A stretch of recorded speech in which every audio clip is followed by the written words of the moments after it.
जोरदार बरसायला सुरुवात केली आहे। रात्रभर मुसळधार कोसळणाऱ्या पावसानं आज दिवसभरही उसंत दिलेली नाही। कोल्हापूर शहरासह जिल्ह्यात पावसाच्या जोरदार सरी कोसळत आहेत। त्यामुळे नद्या नाल्यांच्या पाणी पातळीत झपाट्यानं वाढ होत असून आज राजाराम बंधाऱ्याजवळ पंचगंगा नदीची पाणी पातळी 29 फूट 5 इंच इतकी झाली आहे। जोरदार पावसामुळे जिल्ह्यातील बंधारे ओव्हरफ्लो झाले आहेत।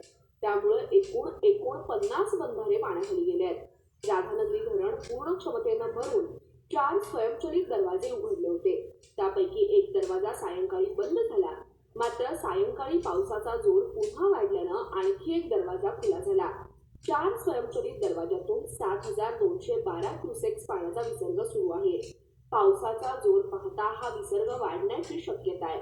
त्यामुळे नदीकाठच्या लोकांनी दक्षता घेण्याचं आवाहन प्रशासनानं केलंय। दुसरीकडे काळंबावाडी धरण क्षेत्रात अतिवृष्टी सुरू असल्यानं धरणाच्या पाणीसाठ्यात वाढ होती आहे। सध्या काळंबावाडी धरण 80.43% भरलं असून धरणात